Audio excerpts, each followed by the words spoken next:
themselves from the other, because the context in which science and spirituality operates is that you cannot believe in two answers to the same question. Insofar as I can prove to you that two answers exist to the same question, and you can therefore only ever believe one to the extent or marginally greater than the other, we take the difference in spirituality cannot overlap in equal extent. Why is this true that you can only believe in one thing? Recognize that we'll take spirituality as the baseline assumption. Spiritual explanations about the natural world are often mystical and fantastical.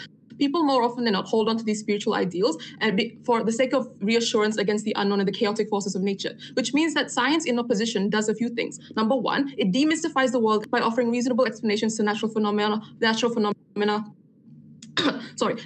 and the way the world operates. This means that it provides quantifiable odds against pure chance. For example, the idea of being born the way you are is no longer being attributed to just pure luck of the universe, and instead being explained by genetic factors and all of these other things. Which means that fundamentally speaking, there exists an opposition in the way you perceive the world based on these two things. If you buy the spiritual arguments or these spiritual ideals, you buy the fact that the way the world exists is based on your deep set beliefs about how the universe operates, as opposed to the scientific reason and rationale given by scientific theories. The converse is also true. If you hold on to the exist in this based on your ties and your spiritual ideals, you are less likely to buy scientific explanations because either A, you don't believe them to be true, or just B, you don't credit them with enough value for them to impact on your personal individual perception. This also rests on the same premise that Elo talked to us about how science does not impose anything on you. We agree science doesn't impose anything on you. And it is for that very reason that there exists a loggerheads in that you have a direct preference over which one you want to choose by virtue of them not being able to coincide. Which means that at the very fundamental fact, the fundamental fact that science and technology explanations propelled by these things are directly in contradiction to the mystics of spirituality, and the fact that your spiritual identity or spiritual belief is going to be directly challenged by the rational science and technology just proves that fundamental contradiction. Before I move on, any questions?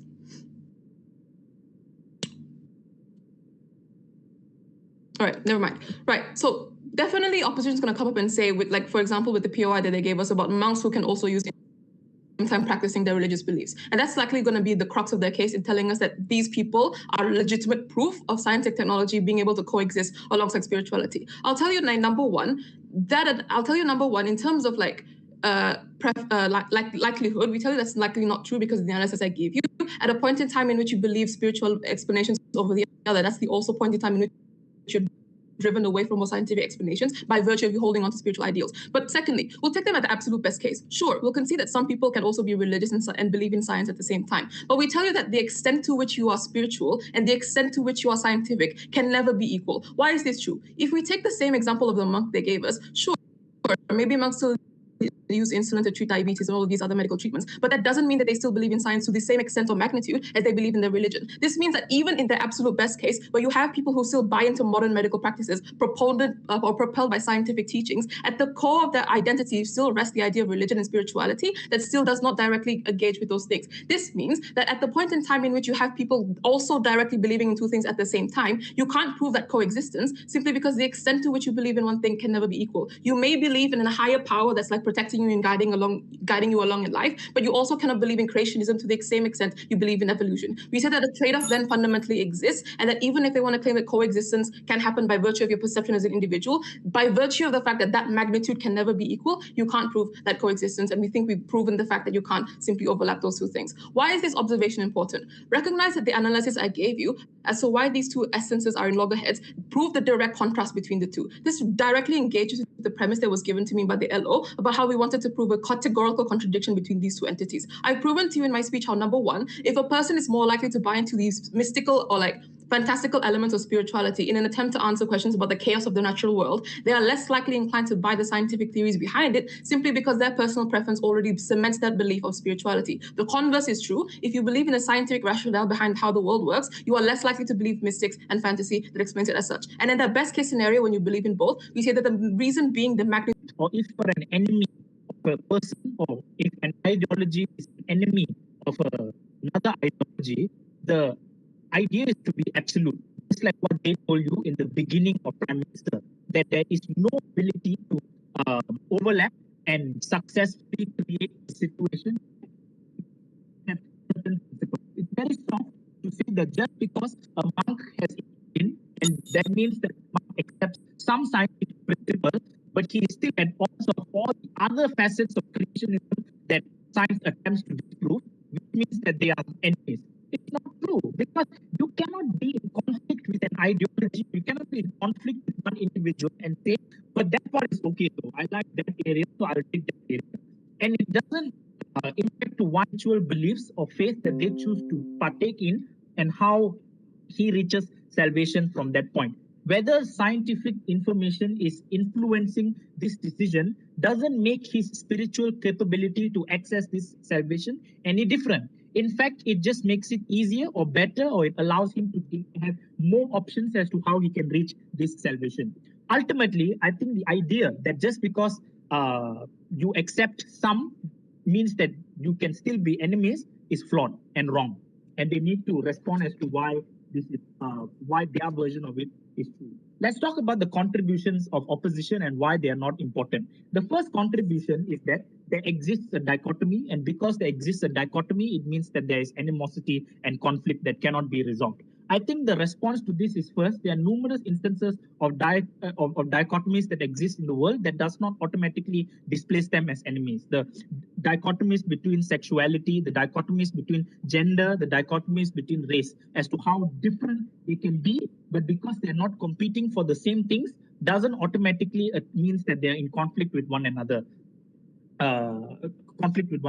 Second, so this means that just because people are dichotomous doesn't mean that there is disapproval. Second is that, again, they try to tell you that all the essences of scientific, if scientific validates, scientific also invalidates.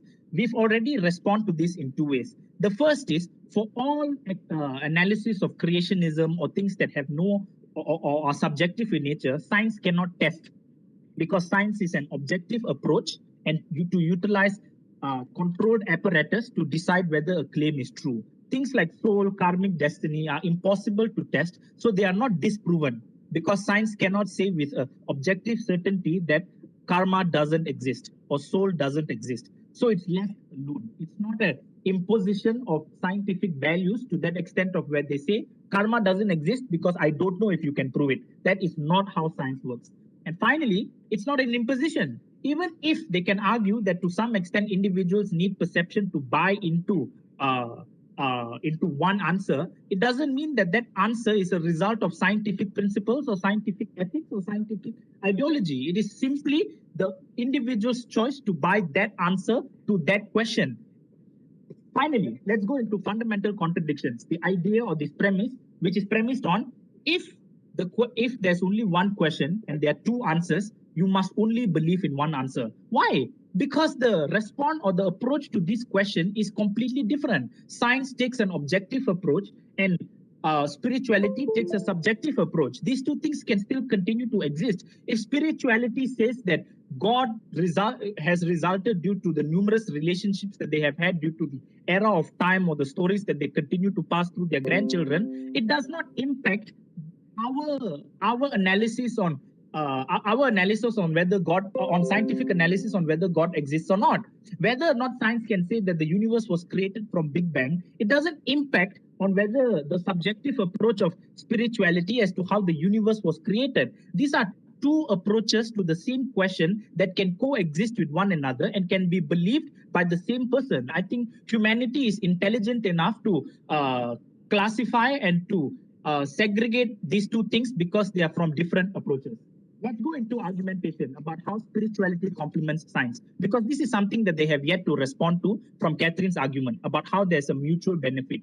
Because we told you that for all intents and purposes, when scientific apparatus validates certain spiritual concepts, these concepts reinforce people's beliefs in spiritual identity. Things like traditional medicine and traditional herbs are useful in the ailments of these individuals. And this is more true in terms of validation because spirituality is still a very popular form of belief. Why? It is because it provides benefit. If it provides a large proportion of benefit, that's why it is largely popular.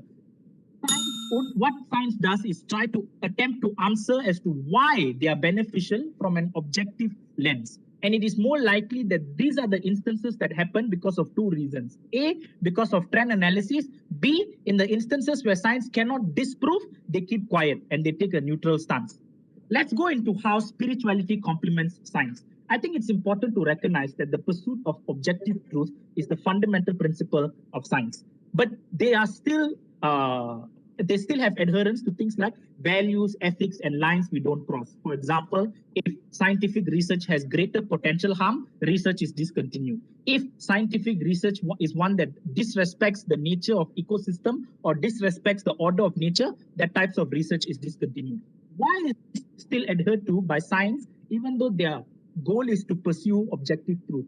It is because that spiritual values like protecting the vulnerable in order to achieve salvation, or ethics as to how processes must be fair, or how lines that we don't cross about respecting the order of nature and acts of God are integrated into how we get the most optimized version of scientific principles in the first place, where we weigh between value and benefit to human beings while also adhering to the values that make us human. For those reasons, very proud to propose.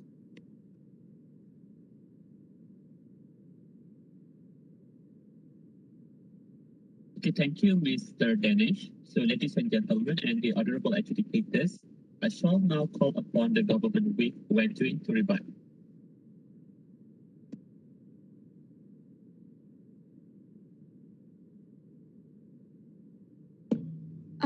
Sorry, my teammate Wenjun is having some internet problems, so can she just have a few minutes to sort out her connectivity, if that's okay? I think it will be fine. Is it possible if she manages to settle it for within 5 minutes?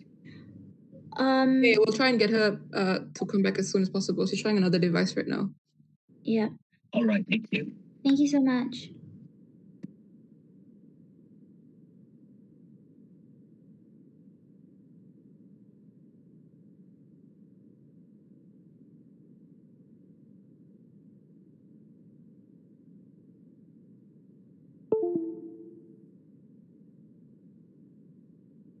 Sorry, everyone. So Wenjuin is having a technical difficulty, so she will manage these things out within 5 minutes. So I hope everyone can be patient about this. So yeah, we are truly apologetic for this particular difficulties.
Hello, am I audible?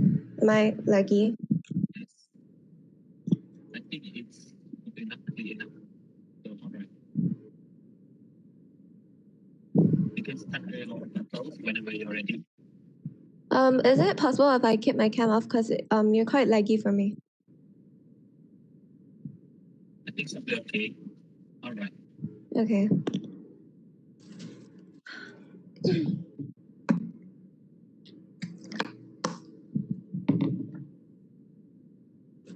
So I'll be starting my speech in 3, 2, 1. Right. So what has side opposition failed to do today? So they failed to acknowledge our definition of enemy being how both sides of science and technology as well as spirituality, they can't overlap each other in the sense that certain answers to certain questions cannot be answered through both of these sides, and people can't believe equally in each of them. And with this tug of war between the answers that science and technology provide and the answers that spirituality provide, this is our definition of enemy, just to clarify, because they didn't seem to get it earlier. And also, what has opposition done? They've cherry-picked certain examples of things that science cannot disprove, which is what they claim makes science an enemy of spirituality. But we've also already told you how science at the same time can disprove many things about spirituality. Therefore, this argument does not hold because it's symmetrical on both sides.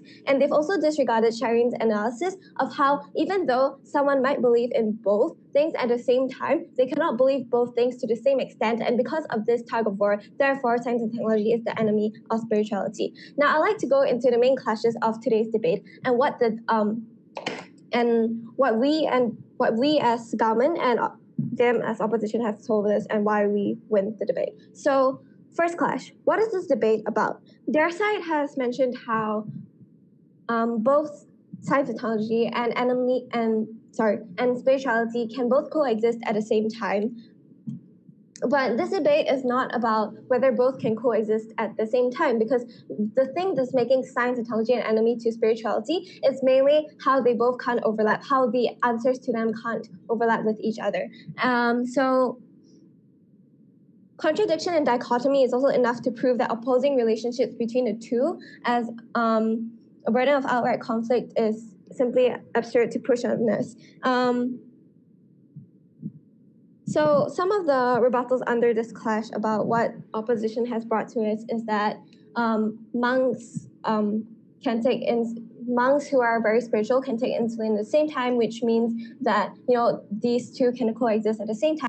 But we've already told you how, in the best case, the extent to which you are one can never be equal, and there'll always be people leaning more towards science and technology or spirituality. So then, this is why we win this clash about how the debate is mainly about why both can't exist and overlap at the same time. The second clash is does science validate spirituality? So they've given you certain examples of how science can prove the benefits of meditation, yoga, and whatnot. But at the same time, we've told you that equally, science can do the opposite. It also disproved many beliefs of spirituality. For example, things it also has disproved many. So it's symmetrical on both sides of the house, because even though science can prove good things about spirituality, at the same time, it has done a lot to bring people away from spirituality, especially seen in status quo, where more people are believing in science instead of spirituality as a whole, which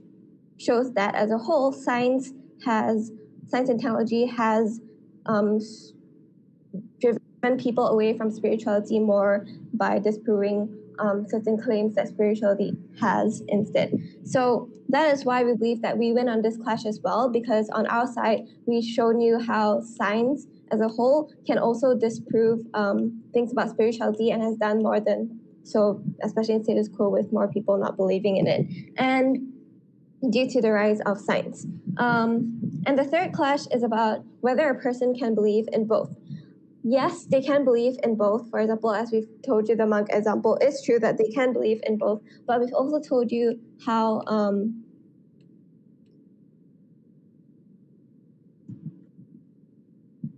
we've also told you how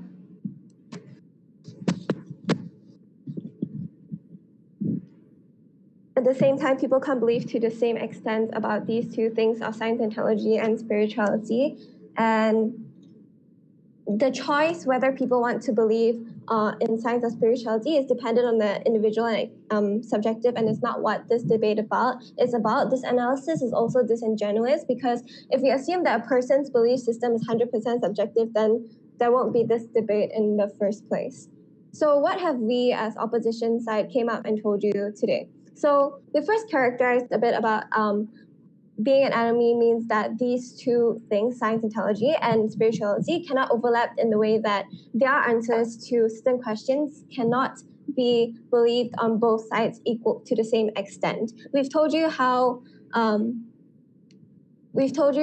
so my first speaker has told you and given you an example of medical treatments, where you have spiritual treatments and at the same time also scientific and more mainstream treatments, where if you believe in one, then it's extremely unlikely that you'll believe to the same extent to the other one. And Shireen has also told you how people will push away from this. Yes, I'll take a POI.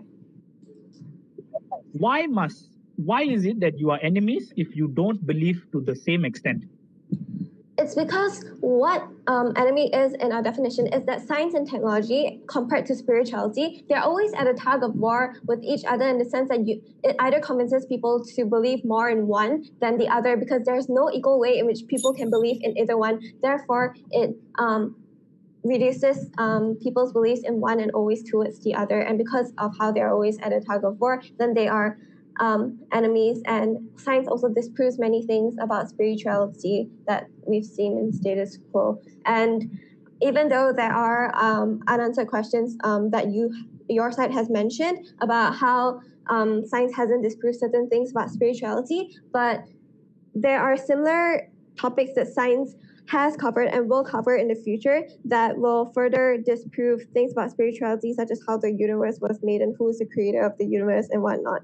And yeah, with that, we believe that we've proven to you how on our side, science and technology will always fight against spirituality, because neither side can have an equal balance in people's beliefs. And on opposition side, they've only told you about mostly coexistence, and they failed to engage with Shireen's analysis on how they both can't be to the same extent. And with that, I'm proud to propose.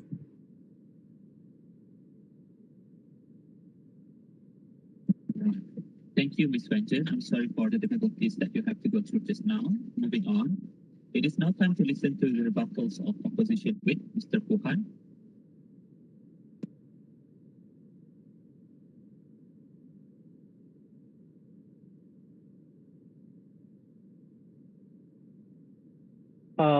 Hi, can I confirm if I'm audible? Yes. Okay, great. You are.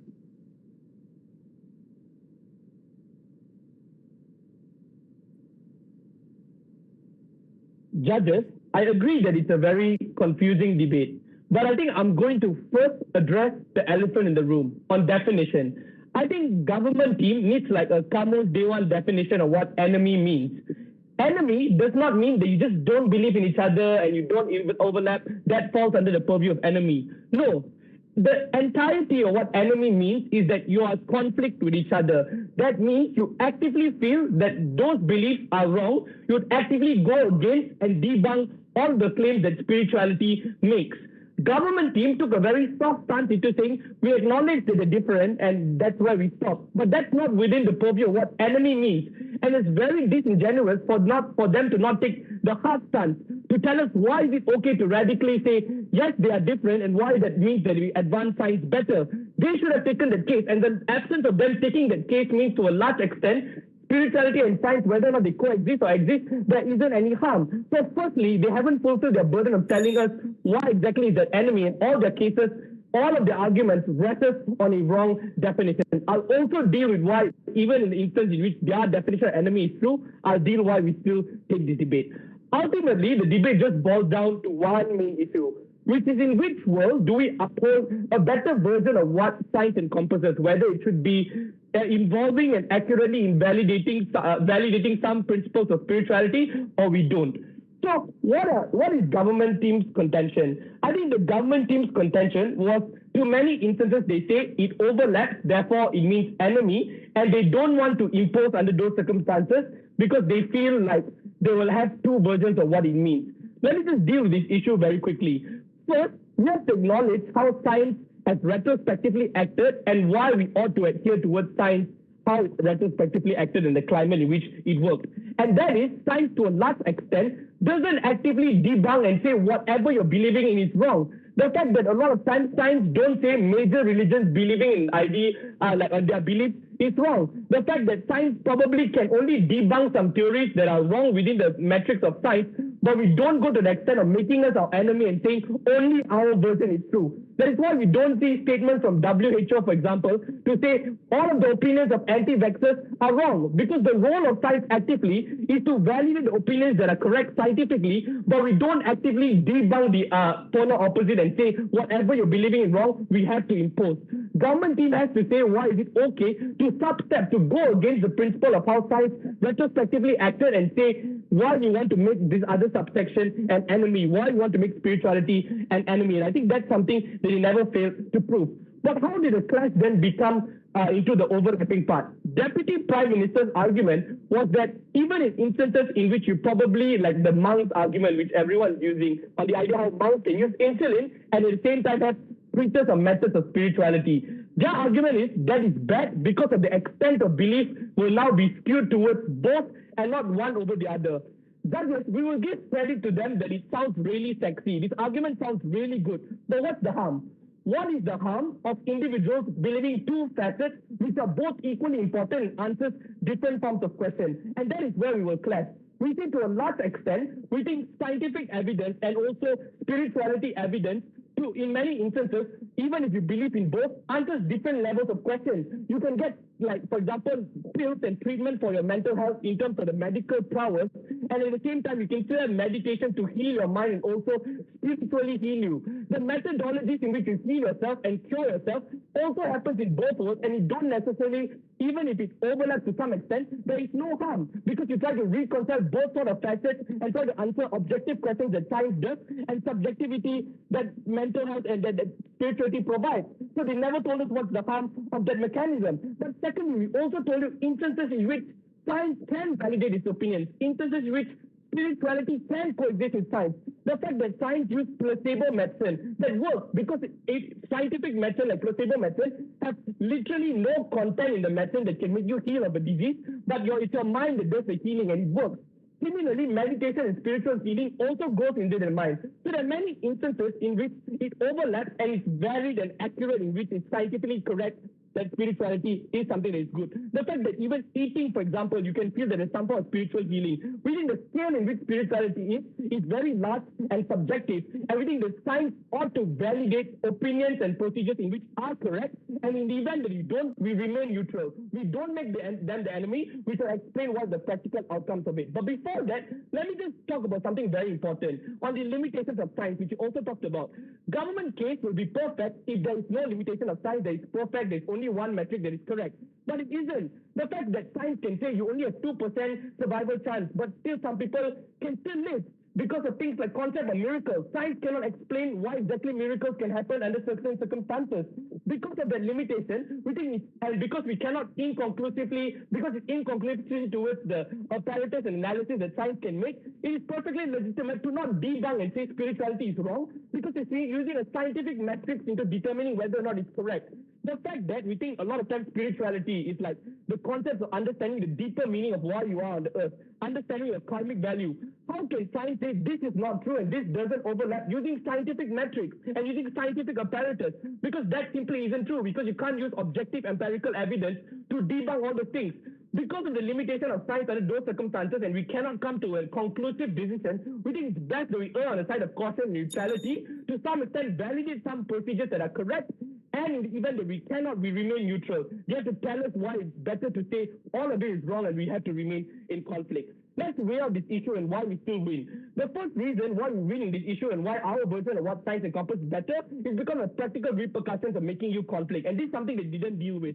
We already told you how the fact that economic sanctions that are contradictory to each other can go to things like war. They never told us why this narrative is spread towards public at large and the practical consequences towards people invalidating each other. For example, if you're an Oxford student in a room with all science people, and you say, I believe in astral projection and the deeper meaning of humanity, people invalidate your opinion because they say, science already actively said that you're wrong. So I don't want to agree to you. Similarly, if you're in a superstitious background, you have some level of scientific knowledge or input in the room, they'll say you're wrong. The active contradiction, the active enemy, the active debate and disputes that science and spirituality will actively have are all byproducts of that narrative, and that's why we are, because we mitigate all the impacts. Secondly, and more importantly, their arguments are not important because it rests on the premise that their version of enemy is that they don't want to intervene. And I think this is not important because it wasn't within the purview of what conflict means. We take this issue and win this debate because we told you why scientific is better in our world, and we think they never dealt with the correct definition of the debate. For all these reasons, very proud to oppose.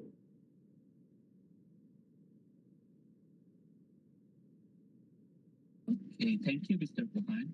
Now that we have heard all the three speakers from both teams, we shall take a short break of 1 minute. During this time, both the government and the opposition teams will prepare the reply speech.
The time of 1 minute has ended. I shall now invite the leader of opposition, Mr. Danish, to deliver their reply speech. Thank you. Here is why we win. We both agree on both sides that science and spirituality are different. The difference is whether this difference or whether it creates a conflict which results in animosity. Here is why we tell you that it isn't.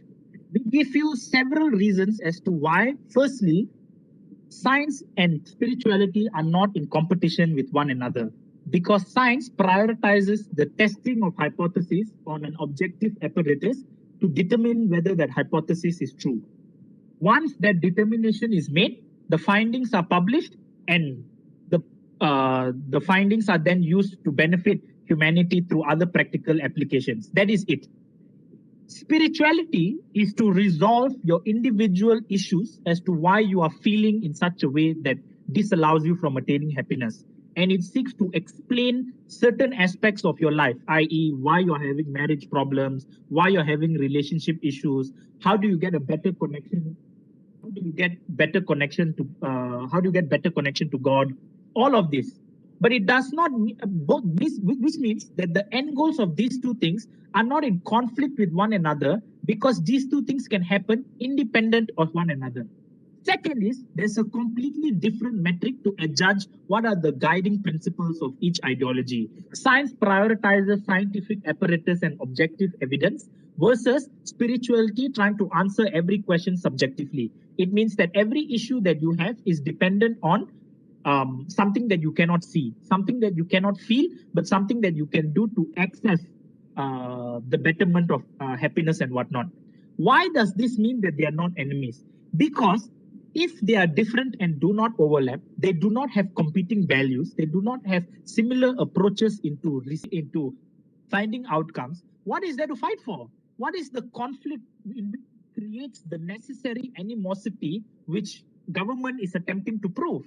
The reasons that we get from them are all concessions that we can already make, that science to some extent does invalidate certain aspects of spirituality, that science does in fact, that to some extent people believe both things, but to different levels, are all not valuable contributions because of the fact that this does not mean animosity. The fact that science invalidates but does not impose is enough to justify why this is not a problem for spiritual believers. The fact that there are individuals who coexist with scientific principles only goes to show that the coexistence between science and spirituality at best is one that provides mutual benefit, but at worst is one that provides neutral stance that requires each other to fill the gaps that each ideology cannot, due to the limitations of each ideology, which goes into my second reason as to what the mutual benefits are.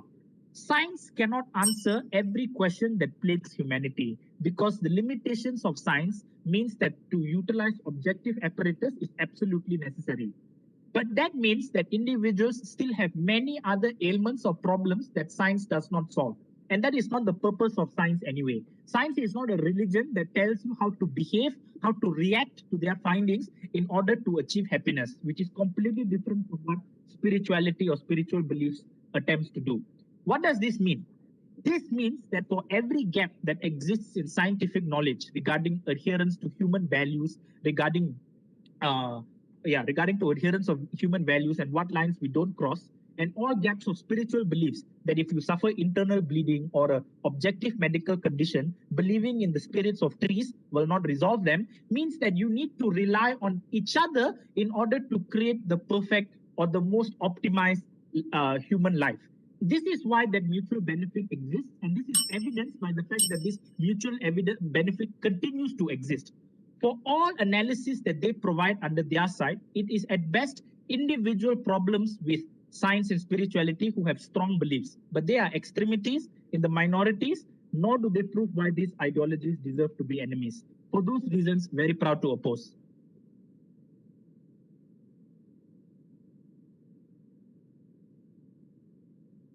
Thank you, Mr. Danish. I shall now call upon the Deputy Prime Minister, Ms. Shivin, from the government team to deliver their reply speech. Hi, am I audible and visible? Yes. Great. Starting my speech in 3, 2, 1. Opposition loses out in this debate the minute they decided to spend more time arguing the premise of the word enemy instead of engaging in the actual core of our case. Recognize that you've only heard really two main substantives coming out of the opposition case throughout the entirety of the debate. That number one, animosity or enemy has to directly mean some sort of conflict and not just dichotomy. And number two, that science complements spirituality and that you can believe in both at the same time, and therefore these two things can coexist. I'll talk to you in my speech about why we prove these things not to be true, and even in the best case, we still take the debate. But we'll have to first answer the question about whether or not the interpretation of enemy sways to either of the side of the house. We tell you that opposition kept on going about the idea that enemy has to mean a direct conflict to the scale of like violence and like outright war between these two things. We tell you that this is a disingenuous burden to push on us because of two reasons. Number one, in status quo, it's literally like impossible for you to impose your beliefs or theories or science onto spirituality to incite some sort of violence and riot. This means that we can't simply prove that these two things are direct loggerheads, because there cannot be any debate or ground for like fair discussion if the metric of the debate is dependent on science and technology against spirituality or religion, creating conflict and war. But even on the idea of conflict, they never engage with the analysis I gave you as to why contradictions do in fact exist and why it's far more likely for a person to believe in one over the other, considering the fact that these two things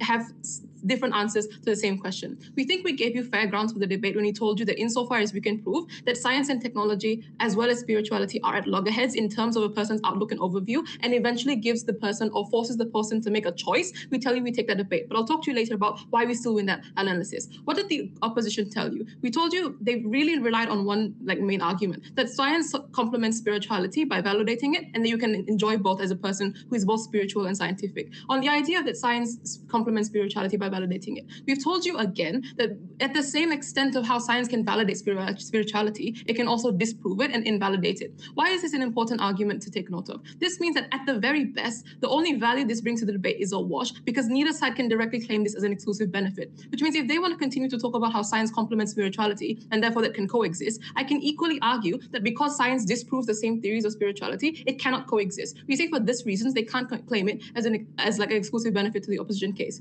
But even if you can't empirically test things like karma or astral forces, and therefore you can't really directly tell you that these things are disproven, we tell you that still a point in time exists in which scientific theories give you the option to want to choose which one you want to believe in. This means that at the point in time, science, even though it doesn't directly disprove concepts like karma and astral forces, we think that the presentation of similar explanations for natural phenomena is what drives people to have to make a choice. Whether or not they want to believe in astral forces or scientific and reasonable explanations is the point in which a loggerheads exist and contradictions exist, because it challenges what you want to think on whether or not you want to buy into the spiritual explanations or the scientific explanations. Third, and the most important question in the debate, is there a categorical contradiction between science and spirituality? The only response we heard from the opposition on this idea is that you as a spiritual person can also enjoy scientific utilities because they impact different parts of your life.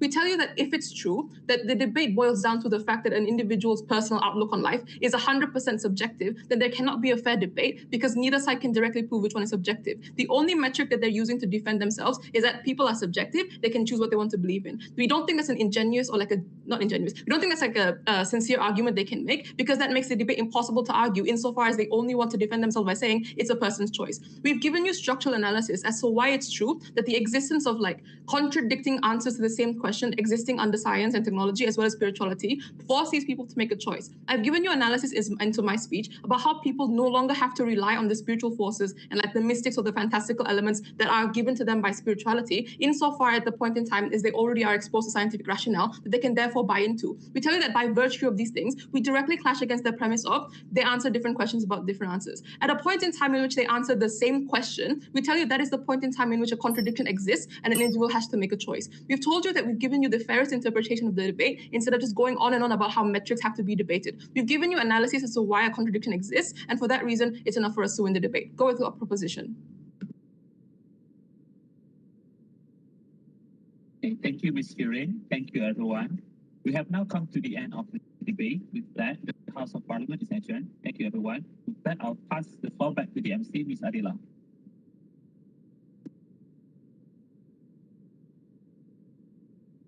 Thank you to the chairman, Mr. Muiz, I'm sorry. We would like to thank the chairman, judges, debaters, committees, and everyone for the cooperation in making the final round of ISEC 2021 a success. The debate will be adjourned for 5 minutes to make room for the judges to evaluate marks and make decisions.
Ladies and gentlemen, let us proceed to the inauguration and closing ceremony tonight. Without further ado, I would like to invite our Program Director of ISEC 2021, Ms. Sarah Izzati, to give a speech. Please welcome.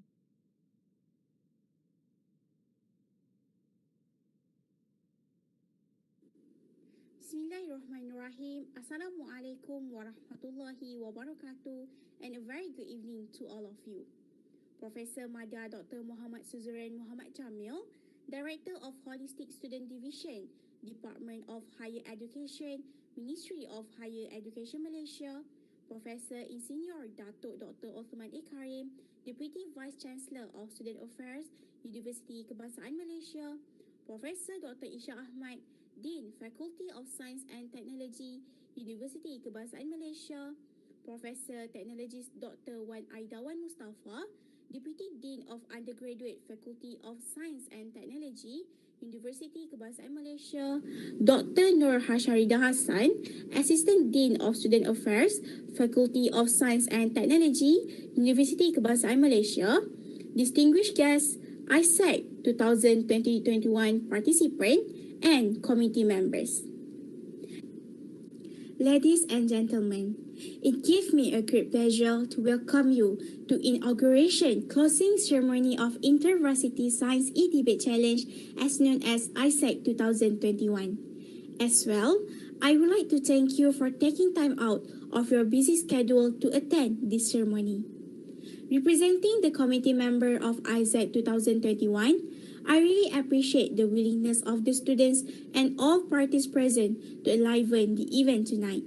I would like to take this opportunity to thank all the sponsors of ISEC 2021 who are willing to contribute to the success of this program.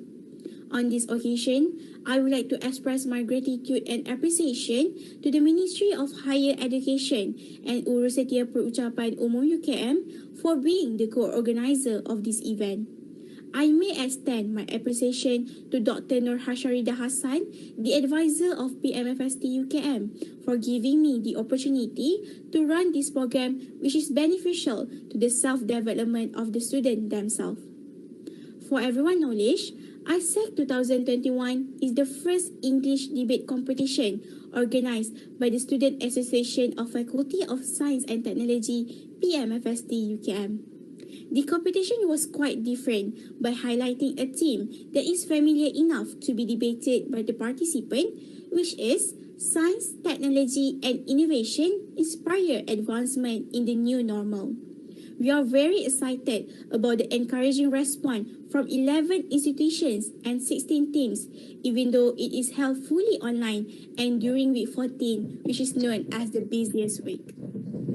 Distinguished guests, my hope through the organization of ISEC 2021 is that the participant will be able to get a useful experience so that the experience can be used fully for self-development and goodness in the future. We are apologize if there are any shortcomings from the organizers during the period of organizing this competition, as we are organizing this event remotely because of the sudden MCO announcement. We will always strive to reduce the shortcomings in future programs. Before I end my speech, I would like to once again express my deepest appreciation to all parties involved, either directly or indirectly, in the success of ISEC 2021. I hope this event will be a valuable experience for all parties, especially to the ISEC participants themselves. I want to wish good luck and thank you to all participants who took part in this e-debate challenge. I hope we will meet again in another time, and if Allah wills, we could hold ISEC 2021 again. Thank you, and Assalamualaikum warahmatullahi wabarakatuh.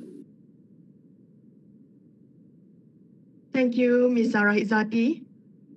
Next, we are very pleased to invite Professor Dr. Isha Ahmad, Dean, Faculty of Science and Technology, Universiti Kebangsaan Malaysia, to give a welcoming speech. Please welcome.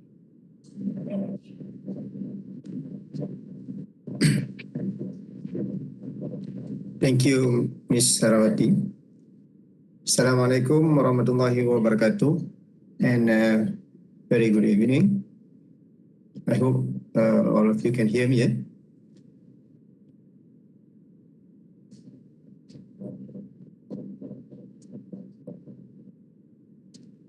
Sorry. Yang bahagia, Prof. Madia Dr. Muhammad Suzurin Muhammad Jamil, Director of Ballistic Student Division, Department of Higher Education, Ministry of Higher Education Malaysia.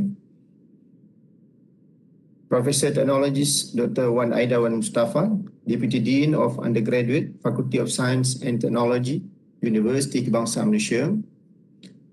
Dr. Nur Sharida Hassan, Assistant Dean of Student Affairs, Faculty of Science and Technology, University Kebangsaan Malaysia. Organizing Committee, distinguished guests, and all participants.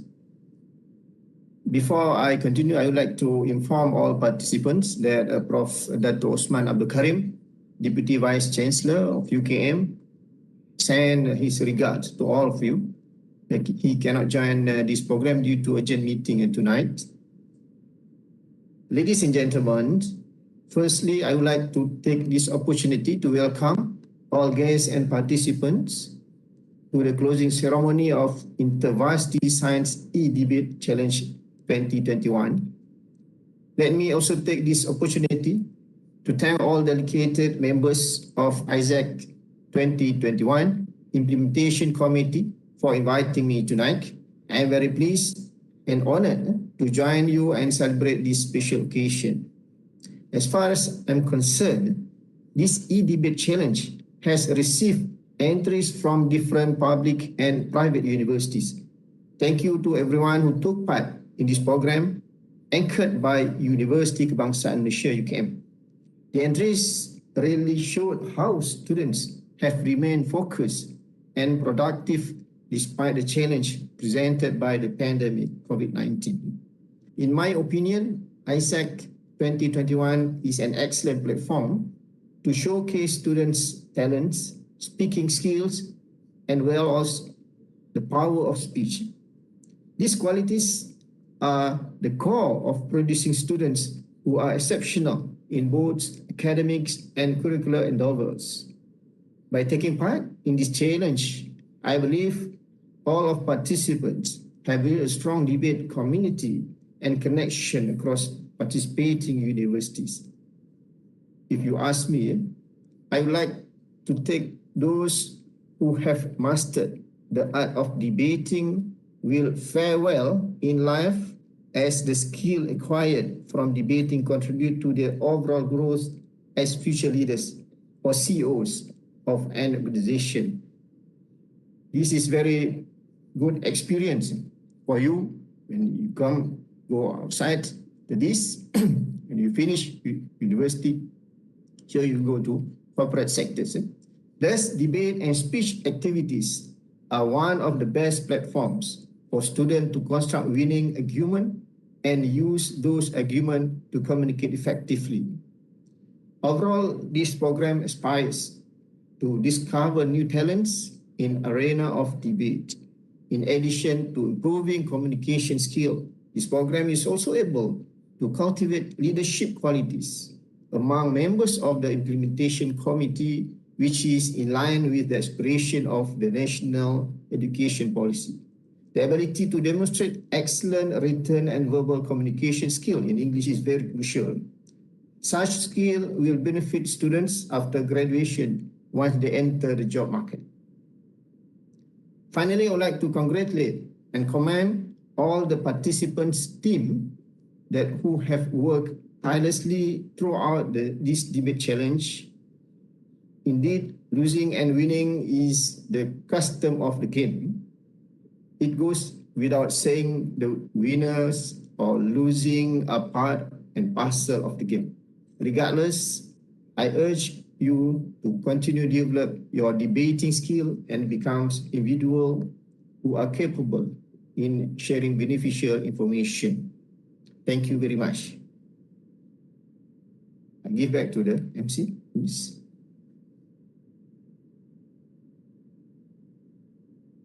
Thank you very much, Professor Dr. Isal Ahmad, for this welcoming speech just now. Ladies and gentlemen, to complete our ceremony tonight, The ceremony respectfully welcomes Professor Madya Dr. Muhammad Suzirin Majamil, Director of Holistic Student Division, Department of Higher Education, Ministry of Higher Education Malaysia, for an inauguration speech at once inaugurating this ceremony. Due to an unavoidable emergency, Professor Madya Dr. Muhammad Suzirin Majamil was unable to attend this ceremony, and we had to play the inaugural speech video. Please welcome.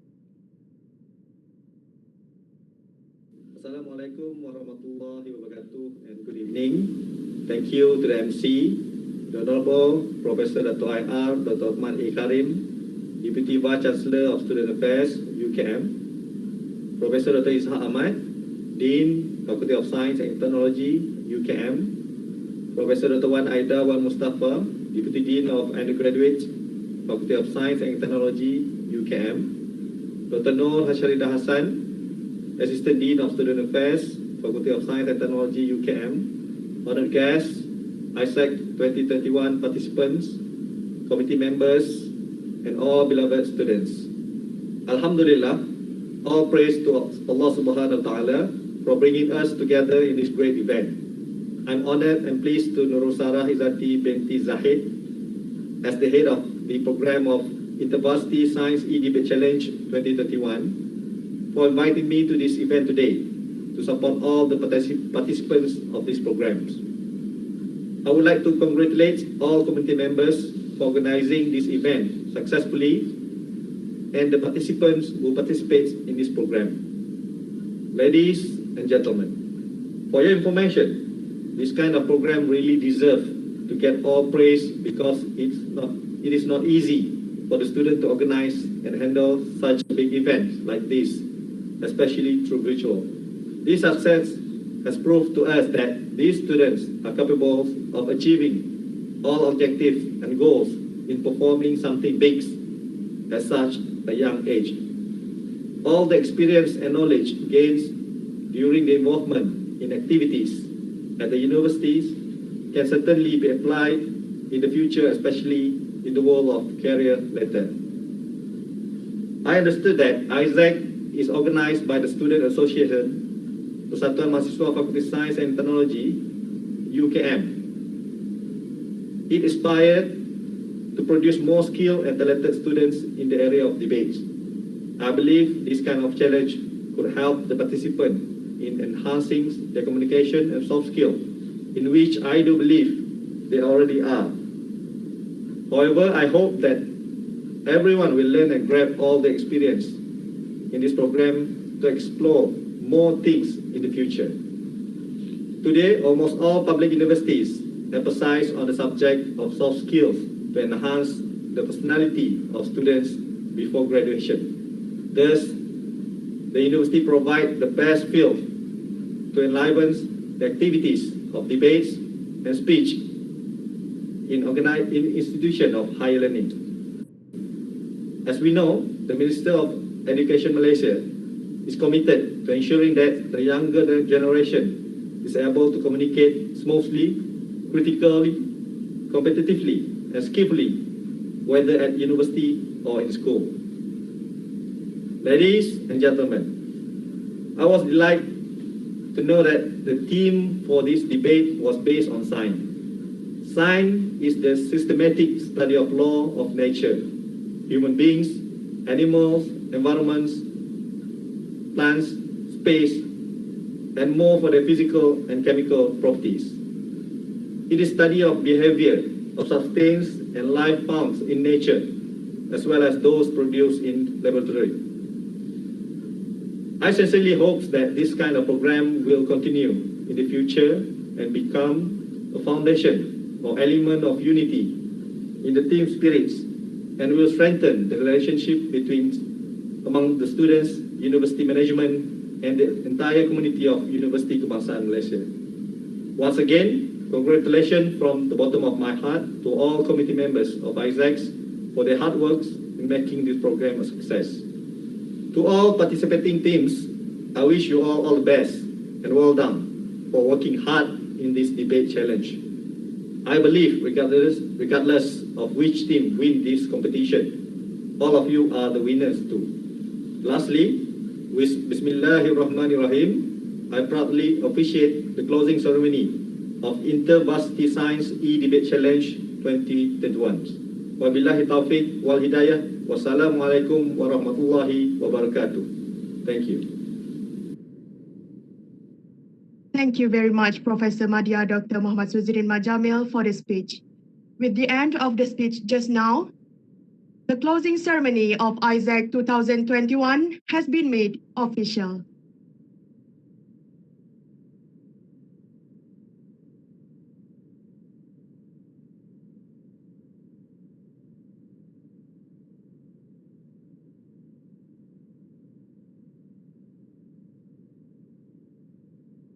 We will continue our ceremony with a montage video of ISEC 2021 made by our committee members.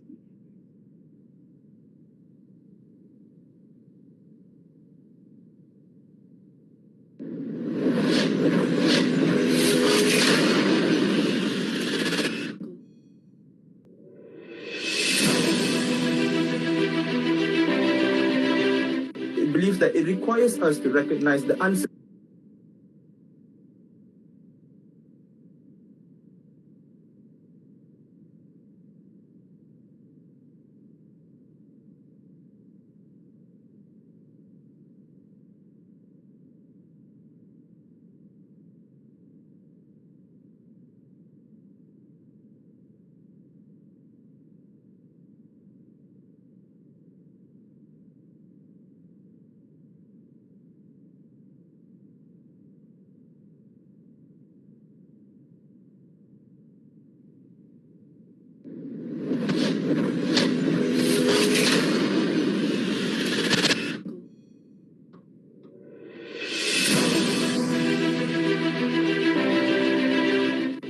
That it requires us to recognize the uncertainty that lies ahead, especially in the field of medical science. How much of the resource wasted for doing this research again and again and again to fulfill human selfish needs? In many cases, many diseases work based on that concept, not, oh, you know what, disease going, antibody dead, finish. No. Following rebuttals will be as a point, as an elaboration for my substantive resilience. We're fighting the human and how humans being threatened in nature. But first of all, I don't understand why stupid robots will out of no reason suddenly attack people because they want to fight for jobs. But I don't think that there's any cure. Why do robots exist, whether non-sentient or sentient? Non-sentient and sentient robots exist to complete a certain purpose. That they only, yes, they use guns, but the main character was what? Using swords. Exactly. The next thing is, the leader of the opposition has already taught the saying about the sentence just like the movie with what about how these are basically the solutions towards those who are below the poverty line. The year of lockdown, still we are not locked up to let our voices heard in today's debate session. There is somehow a law regarding to this, or the laws being implemented properly. The company is well maintained because this day, people awareness on data protection is high. What's the point of human rights at the end of the day if those countries end up being a pile of dead corpses and stuff like that? We could see like, okay, let's look back to the history. Cannot take vaccines, right? Are you willing to violate the religious rights of these freedoms of this person in order to achieve herd immunity?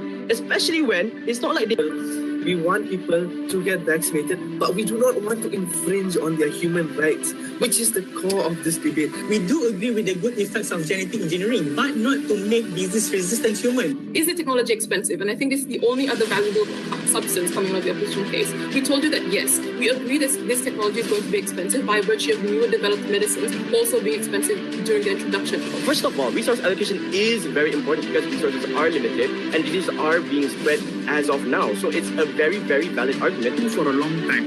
The first is incentive structure. Because there are only few rich people in this world, why would we create technology that is only accessible to such a small market?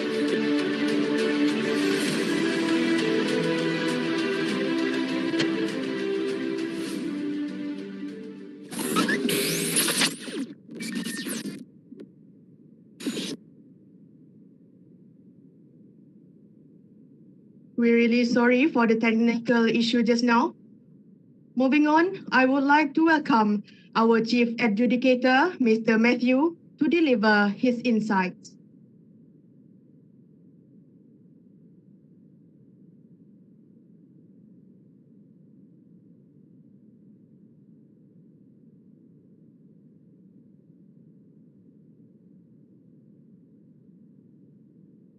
Hello, can everyone hear me?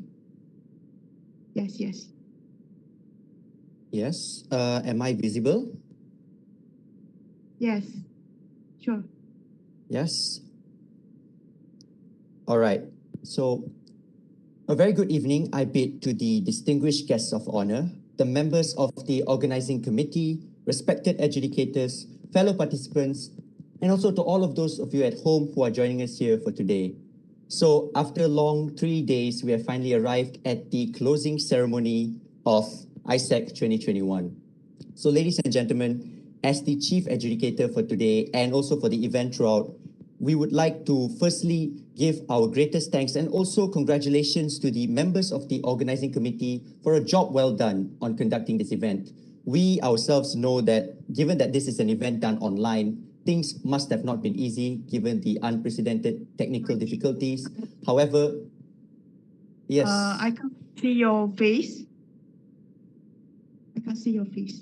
Oh, am I not visible? Yeah. Only One your wall is second, yeah. visible, Matthew. Your voice is visible. Only your wall, only your background or wall. Alright. Okay, 1 second. Let me see what seems to be the problem. Is it any better?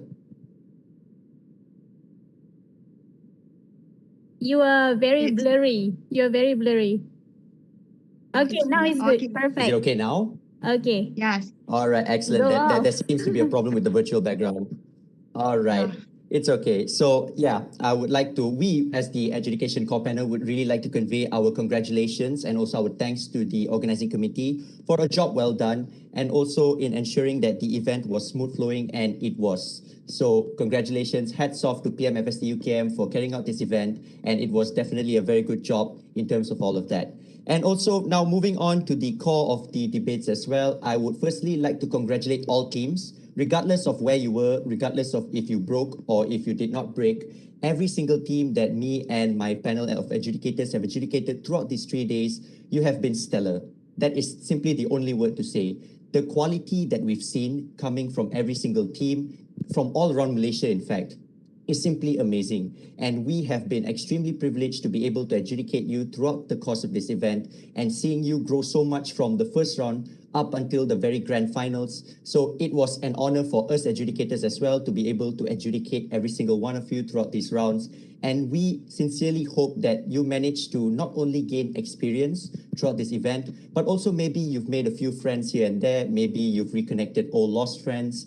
And we hope that this event was somewhat of an enriching and nourishing experience for you, knowing that you had to give up your weekends to be here. So we cannot thank you enough for making this event a success, because if it wasn't for you participants, this event would definitely not have got off the start.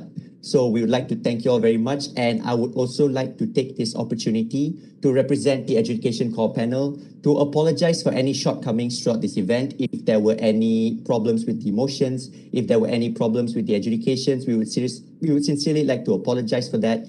And we are also very appreciative of the feedback that you've provided to us, because the feedback that you've given us is extremely important in helping us become better, and also to ensure that the upcoming events that we organize and you will all take part in will be much better in terms of quality and standard than what you've seen today. So thank you all very much for your feedbacks. We will take them into due consideration, and we also hope that you have had an enriching experience throughout this event. And we hope that at the end of the day, when it comes down to debating, there is no real winner or loser. Because of a competition, unfortunately, we have to restrict it to either one end of the spectrum. But we hope that you realize, for as long as you're willing to put yourself out there and to be willing to speak confidently, to bring out yourself, to be able to speak with such posture, with such manner, and to be confident in what you're saying, it makes you a winner. Because debating at the end of the day, apart from it being competitive, it is also an amazing way and a very incredible way for you to boost your self-esteem and also for you to become a far better communicator at the end. So think of it as a learning curve, because you might have lost, but the experiences that you've gained along the way is invaluable, and it will definitely help you in becoming a much better speaker and a much better communicator moving here on forwards. So I would like to once again re-emphasize that in debate, it is just a matter of winning or losing because it's a competitive event. But we hope that you also realize at the end of the day that at the end of this event, you are a much better speaker than you were at the beginning. And we hope that you will continue this journey of not only debating, but also exploring possibly other oratory competitions and other oratory avenues. Please continue to join these kind of events to make yourself even better in terms of communicating. Do put yourself out there more. If this is something for you as a first time, we would sincerely like to applaud you for that. Knowing that joining debate is definitely not easy, and this being an online virtual event, there were many problems that we faced across the way. However, we managed to persevere through every single one of them, and here we are at the closing ceremony. So hats off and a pat on the back for every single one of you participants for coming all the way, for all the greatness that you've done, for all the effort and all the commitment that you've given us. We can never be more thankful than we are. And we sincerely hope that at the end of the day, you manage to take home something back as well. And we hope to see you, more, and to see more of you in every single other event. And we hope that you had a great time. Sincerely, during these times, we hope that you sincerely take care as well. Do take care of yourselves, stay at home, stay safe, and we will see you all soon, very soon. Thank you. Thank you to Mr. Matthew for the speech and insights. Ladies and gentlemen, now it's time to announce the winner of ISEC 2021. For your information, the winners for the top 5 League Best Speaker will be rewarded with 100 ringgit Malaysia for each person. Now, I will announce the winners for the top 5 League Best Speaker of ISEC 2021. The 6th Best Speaker is Irene Sandra Fabian from International Medical University. The 5th Best Speaker is Kuhan Kartikeyan from University of Malaya. The 4th Best Speaker is Ashka Chan Kaur from International Medical University. The 3rd Best Speaker is Abdul Muiz bin Ahmad Sabri from University Tenaga Nasional. The 2nd Best Speaker is Amar bin Zohir from University Tenaga Nasional. And now, the winner for the League Best Speaker will be rewarded 150 ringgit Malaysia along with a plaque. For the League Best Speaker of Intervarsity Science E-Debate Challenge 2021 goes to Shirin Ali from Sunway University. Congratulations to Shirin Ali. We move to the next award, which is the winner for the League Champion of ISEC 2021. League Champion is awarded to the team who had no losses and 5 wins in the preliminary rounds. They will be bring back 500 ringgit Malaysia. So, the winner for the League Champion of ISEC 2021 goes to University of Malaya. Congratulations to University of Malaya. Moving on, the final round of ISEC 2021 has bring together Sunway University as the government team and University of Malaya as the opposition team. Ladies and gentlemen, we will proceed to the next award. The winner for the final round of Best Speaker will be rewarded with 300 ringgit Malaysia and a plaque. The final round Best Speaker of ISEC 2021 goes to Danesh Ram Agarwal from University of Malaya. Congratulations to Danesh Ram Agarwal. Now is the moment we are waiting for. After 3 days of competing, the champion of ISEC 2021 will be awarded the champion of ISEC 2021 will be awarded 1,000 ringgit Malaysia along with a trophy. And the champion of Intervarsity Science e-Debate Challenge 2021 goes to University of Malaya. Congratulations to University of Malaya. For the runner-up award, the winner will be rewarded 800 ringgit Malaysia. This means the runner-up of Intervarsity Science e-Debate Challenge 2021 goes to Sunway University. Congratulations to Sunway University. Congratulations to all the winners. Hopefully, the success gained can be continued in the future.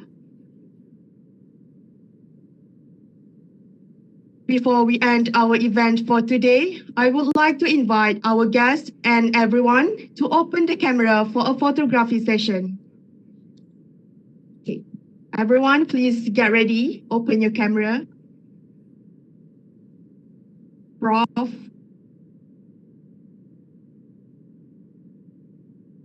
I kindly requesting everyone to open your camera and join us together. Maybe we can wait for a while.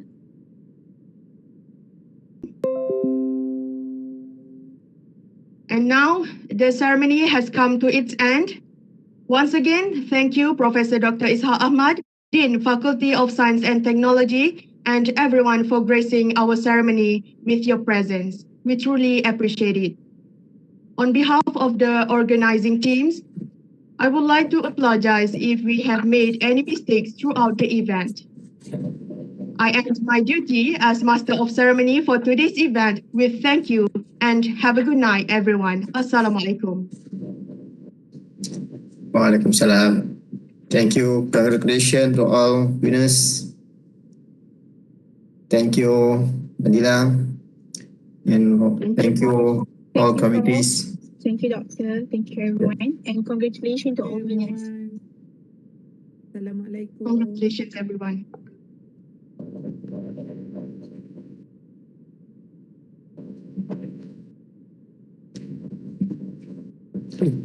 Thank you, Opcom.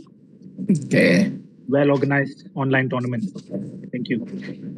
Thank you very much. Congrats to everyone. Have a great day.